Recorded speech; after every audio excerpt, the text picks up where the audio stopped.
Now, I'm going to give a little challenge to each of you here, and I'm going to start, Steve, with you. And I know this is a tough one, but if you had to pick just 3 players who were the biggest influence on your 5 years at MFC, who would those 3 players be? Well, mine's simple. Southgate initially brought in what we wanted and galvanised the dressing room with his professionalism. Harry said it, quiet leadership. That's what he gave. And one highlight, we always had lunch, and I always remember, we have different tables, and everybody would be cliquey and sit at a certain table, foreigners on one and certain ethnics on the other. And every lunchtime, he would sit at a different table and communicate with everybody. He was a perfect captain. He was kind of the glue for everybody. So he was the best signing. Boateng was the second one, because, as Harry says, 7 out of 10 every week. Again, somebody who just epitomised what we were all about: professionalism, wanting to win, will to win, doing what it takes to win, and a great person on and off the field. But for me, probably the one who has the biggest influence in terms of what we won would be Mark Schwarzer. And that might surprise a few people, but we wouldn't have won that Carling Cup final if it hadn't been for Mark Schwarzer. I watched the game again. How the hell he let that goal in, I do not know. But after that, he made 3 or 4 incredible saves that would have got Bolton level back with us and drained us. He was immense that game. And then the second game was going back into Europe for the second season. Man City, 38 games, 93 minutes on the clock. They get a penalty. Robbie Fowler, I would put my mortgage on Robbie Fowler scoring a penalty. And due to Paul Barron's great work in preparing Schwarzer for penalties, he knew which side he was going. Schwarzer saved it.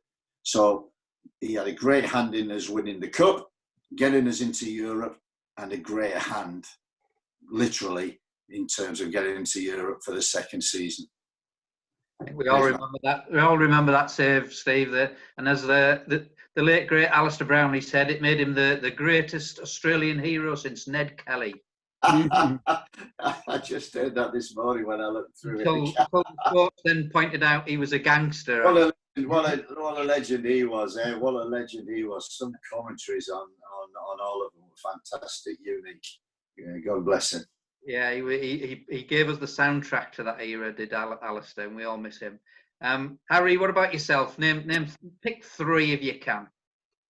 Well, I'd go for Gates because of his playing ability, but because of the presence he had within the dressing room. And Bill mentioned it early on. He was instrumental with Bill's help in changing the mood and changing the behaviour of the dressing room. And he was very influential off the field as well as on it. I'd go for George Boateng again because he's a stock player. And he was the one that broke things up. He was the one that made most tackles, most interceptions out of all the team. And the amount of attacks he stopped off the opposition before they actually got to the back 4. I used to say to the back 4, go and shake his hand. Every one of you go and shake his hand. And thank him for protecting you today because he was different class. He did a lot of unseen work, and he was a buoyant lad as well. He was Brian Bees, he was good in the dressing room. And I'd go for Mark Viduka because I thought Mark Viduka gelled us. It's all right building an attack, but if he doesn't stick up front, you haven't got an attack. And he was the one that linked back to front more than, because as Steve mentioned it earlier, we played a 4-4-1-1 really. 2 banks of 4, a 1 and a 1 off. And Viduka was the one up. And he held the ball up and brought other people into the game, as well as scored goals, as well as being a very nice lad as well. I remember one time, he was so laid back, he'd be on the coach before he left the training ground, he'd be fast asleep. He'd sleep on the sideline. And I remember when we were playing, I can't remember who we were playing, I think it might have been Newcastle. And I said, hey, big fella, come here. This was Thursday come walking off the training field. I said, you see this centre half Saturday, you want to bite and you want to nibble and you want to try and win the ball through you. Get him in the corner box, and you'll get a penalty, I'm telling you.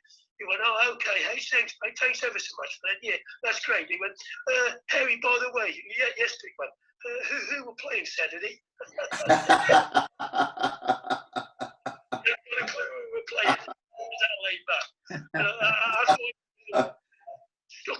really. A special player, definitely. On his day, and he certainly gave us some great memories. Bill, what about you? The same three are you going to pick, or is there somebody different you want to bring in? No, very similar. I mean, they stand out, don't they? All successful teams are built around a great goalkeeper. And we were very lucky. We inherited Mark. He came with the job. And he developed. Paul Barron did a wonderful, wonderful job with Mark Schwarzer. And Mark Schwarzer got better as he got older. And he was a pretty solid, steadfast influence in the dressing room as well, which I was grateful for. Southgate, we've mentioned, for on and off the field. And I would agree with Harry, I think, Viduka, because I think successful teams, football teams, are defined by important goals. And he got some important goals for us that made the difference. And I think you look to players to make the difference. There was a downside to Mark, but there was a bloody big upside. And Steve, I think Steve mentioned it before, the gaffer, that he got some really important goals for us. And that's the difference between a winning and a losing season. Somebody that can get you those key goals. Brilliant. Yeah, all great players. And the poll that I mentioned recently, I think they were all right near the top, behind a certain Janino, I have to say.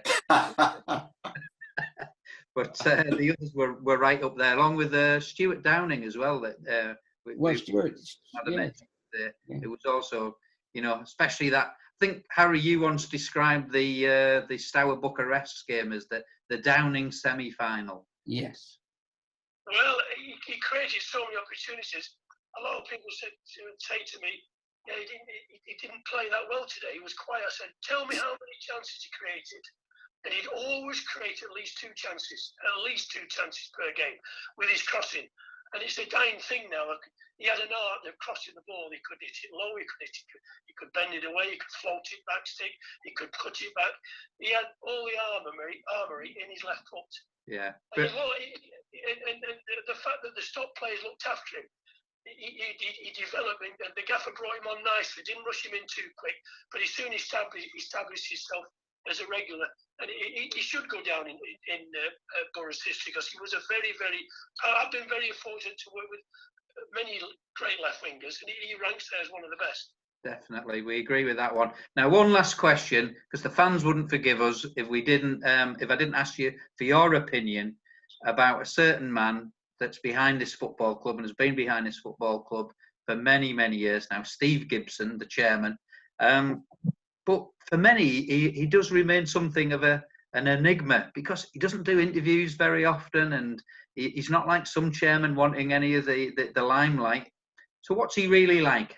How important is Steve Gibson to the football club, and how important was he to your era of success?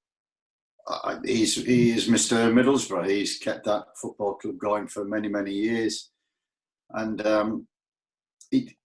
working with him, I remember for the first time I was talking to other clubs, but as soon as I met him, that was it. 10, 15 minutes in, he told me what he wanted. He told me what the job was. You've got to stay in the league. You've got to win a trophy. We've got a great academy. You've got to bring young players through. That's what I want. And it's a club for the community, and I want players out in the community. And he forced the players. We did many, many school visits to the stadium. Players got involved in the community. That's what he wanted.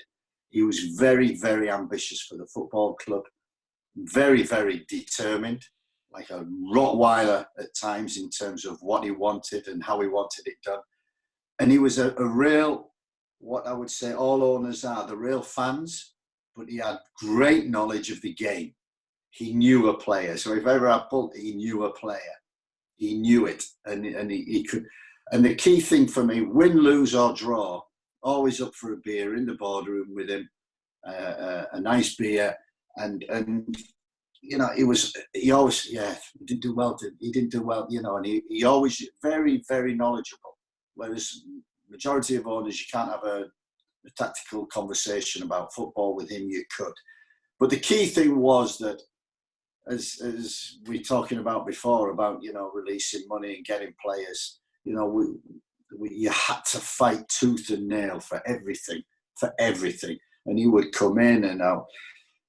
I would argue with Keith Lamb, we need this player, we need this, we need that.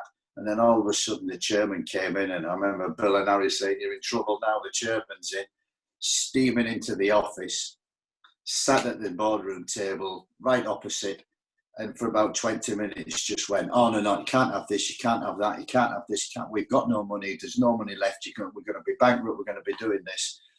And then after about 20 minutes, he calmed down, and then after about half an hour, he'd say, well, what is it you want? I want that. Well, how can we do it, and what do you see in him? And all of a sudden, after 45 minutes, get on the phone and get that player. And it was always the same 45-minute routine. But in the end, he wanted to give us what we needed. He wanted to give us the tools. He had the resources. He didn't say he had, but he had. And he got them, and he got these players in, and he got everybody in, and he got everybody together. And quite rightly, stayed in the background, but was an unbelievable influence in the football club. Fantastic. Harry, I'm guessing you didn't have as much to do with Steve Gibson in your role, but he must have made a mark on you. Well, he was a fan, wasn't he? He was a die-hard Middlesbrough fan. Yeah. And he was a local lad, built himself up, and a self-made man in many respects. So he was very passionate about the football club, and I love that about him. I didn't have a lot to do with him. Roundy after the first couple of 3 years, Roundy was on the bench, and I used to sat up with him, and he'd kick every ball. He'd be belting me in the thigh, and he'd be kicking the back of the seat in front of him.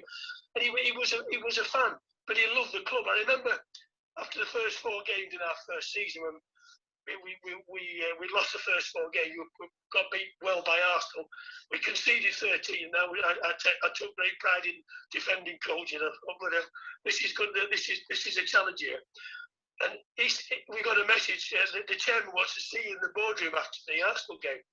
So I said to say, well, this is the earliest I've ever had this sack. Anyway, we went up to the board, we went, have a drink, lad, said he was as good as gold, have a drink, no problem. You get it right, it'll come right, don't worry. And I thought, well, that's fantastic, really. I've never had that happen before. So, he had empathy, and I didn't have a lot to do with him, but I admired him as a man.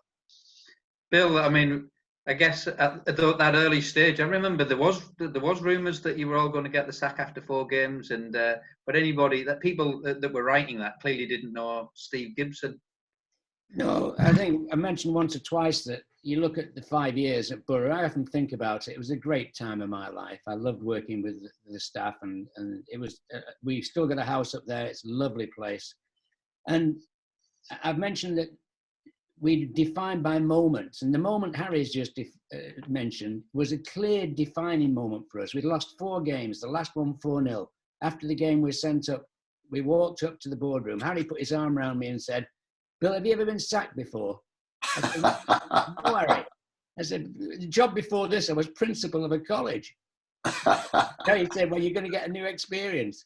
And we walked in, he's pouring out 4 glasses of champagne. And he just looked up and said, look, nobody said it would be easy. Keep going. And I thought that was a defining moment in our career with Boro, because he could have gone the other way then, but he didn't. He was very supportive. And the second thing I'd mention about him, he was a charming, courteous guy. I met him in Barbados a few years ago, and he was lovely to me, absolutely lovely. The second thing I'd mention about him, he got out of the way. He wasn't an interfering chairman. He let you get on. He let you work. He trusted you. And that was so important to us, because we had a philosophy. We knew where we were going, but we didn't have a chairman that interfered, that was there every day asking what you were doing. Can I sit in on the meetings? Can I hear this? Can I do that? He stayed away and gave us support from a distance. He was a lovely man. I think we'd all agree that he was the major influence on the modern history of Middlesbrough Football Club is Steve Gibson. Listen, we could sit here all day, couldn't we, and talk about the greatest era in Middlesbrough Football Club's history, and I'd certainly love to talk to you all again sometime in the future. But for now, we're going to have to end this. So our thanks to our guests, Steve McClaren, Bill Beswick, and Steve Harrison, for taking us down memory lane and Teesside's first ever Boro Backtrack. And if you need reminding, football, pizza, and two of the best things in life, and Domino's and Teesside have helped bring two of those together by backing us with Boro Backtrack. We'll be back next week with another former manager, and that's a certain Tony Mowbray will be joining us next week. In the meantime, it's goodbye from me, Dave Allen. Stay safe, try not to miss the football too much, and thanks again to our fantastic guests for joining us on Teesside's Backtrack. Cheers, Dave. Bye-bye. Cheers, guys.